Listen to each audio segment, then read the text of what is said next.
Every choice writes a page. Welcome to Story Ledger. Let's decode the world. The prosperous island that had only one bridge to the world. In the middle of the ocean, surrounded by turquoise waters, there was an island that everyone envied. Its name was Insula.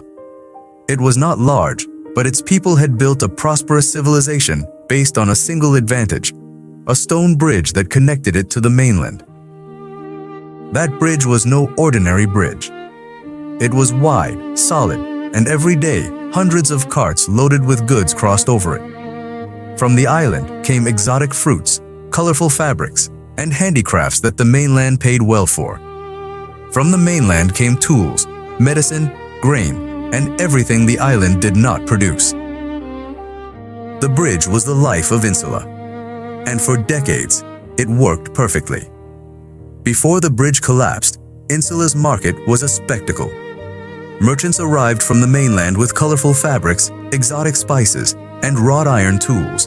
The islanders, in turn, offered their best fruits, dried fish, and carved wooden crafts. Transactions were quick, noisy, full of bargaining and laughter. Children ran among the stalls, stealing grapes and hiding behind the barrels.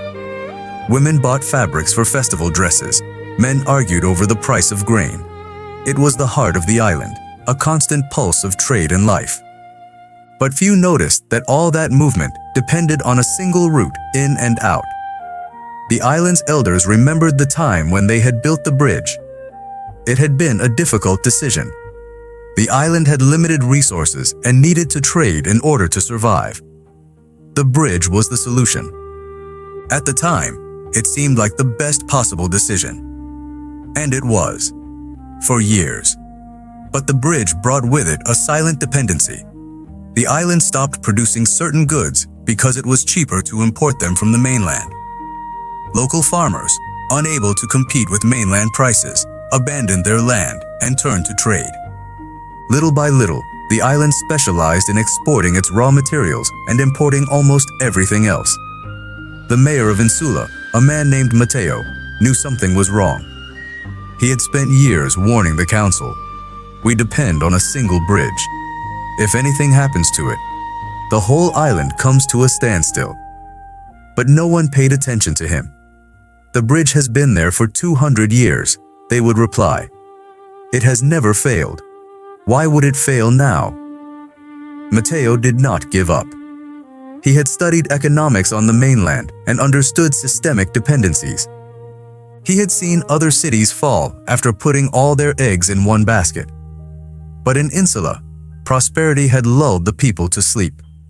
No one wanted to hear about problems that did not yet exist. Matteo had called the municipal council together on 3 different occasions over the last 5 years. The first time, he presented a detailed report on the bridge's fragility. The council members listened attentively, then voted against any spending on repairs. There is no budget, they said.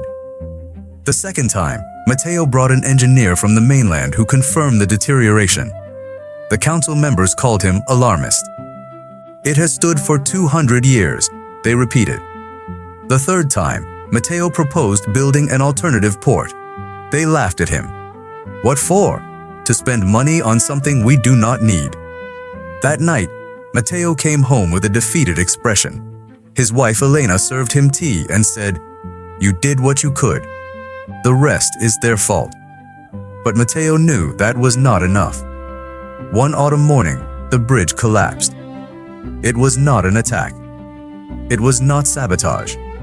It was the natural wear of 2 centuries of use, combined with a storm that had struck the coast the night before. Engineers from the mainland said the repair would take at least 6 months, maybe a year, maybe longer. The chaos was immediate.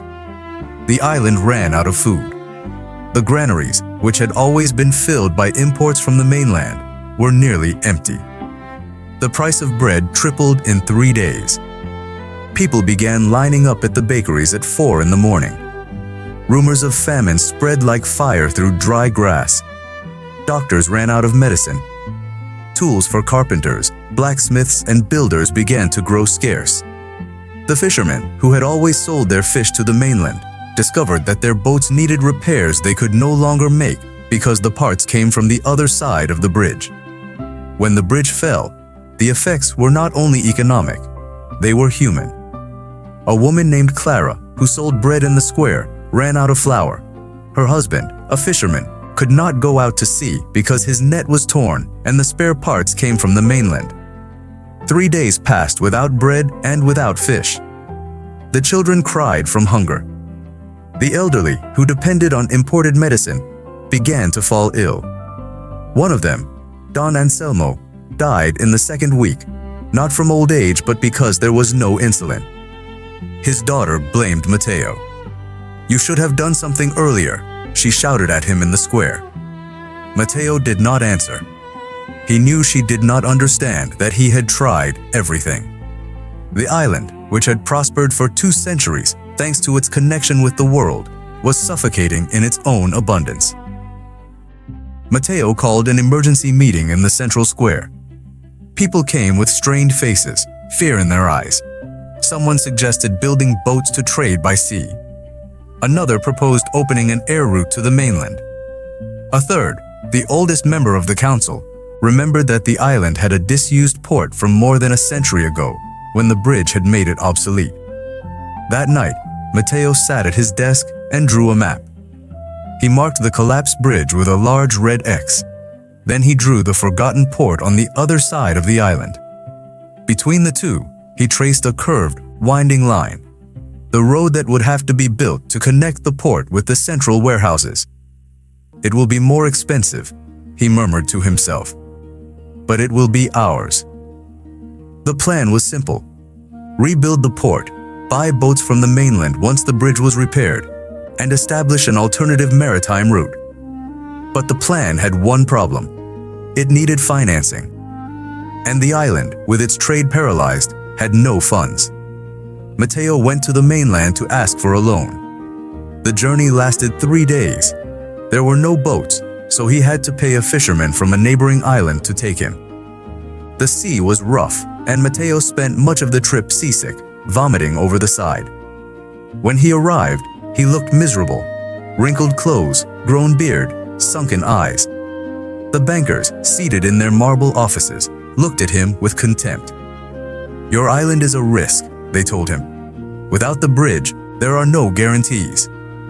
They offered him the loan, yes, but under humiliating conditions: 18% annual interest, collateral over the port lands, and perpetual priority for mainland ships. "It is an unfair deal," his wife Elena told him when Matteo returned. "Did you sign?" "Yes," Matteo answered, his voice broken. "But if I had not signed, the island would have died." Elena turned toward the window and looked at the sea. Then she said, without turning around, "Then we will have to find another way."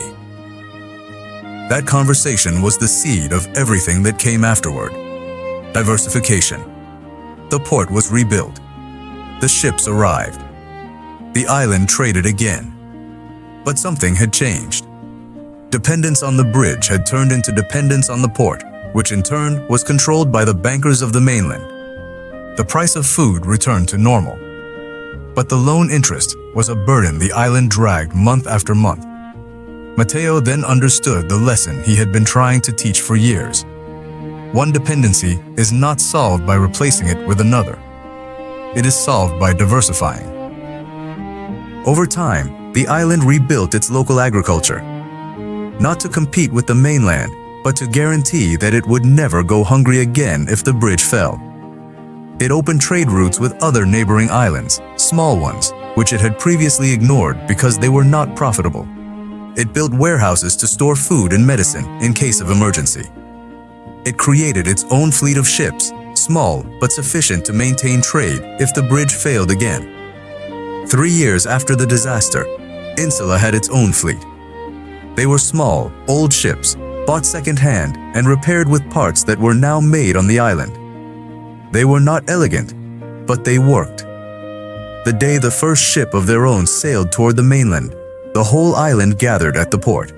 Matteo was there, with gray hair and trembling hands.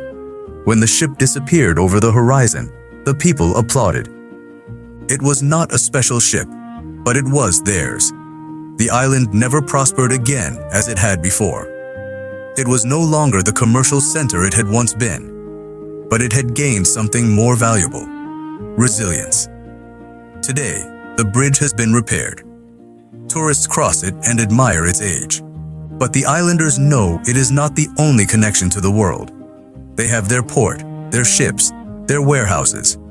And when a traveler asks why the island has 3 small bridges beside the big one, the elders smile and answer, "Because the day the big one falls, we want to be able to keep crossing." The bridge remains the main entrance, but it is no longer the only one. And that small difference, having an alternative, is what separates a prosperous island from a broken one. Mateo, now old, sits every afternoon in the square and looks at the sea. He knows that his island learned the most important lesson an economy can learn. Power is not in having one route, it is in having several. True control is not the connection. It is the ability to choose, even when it is uncomfortable, even when it is more expensive. And that lesson, the island will never forget. Years later, Mateo sat down with his grandson, an 8-year-old boy, and told him the story of the bridge. The boy asked, "Why didn't they build another bridge before?" Mateo smiled. "Because people believe that things that work will always keep working. But life does not work like that. Everything wears down. Everything can break. The question is not whether it will break, but whether you will be prepared when it does." The boy fell silent. Then he said, "Then I will not have only one bridge." Mateo stroked his head. "That is the lesson, son. That is the whole lesson."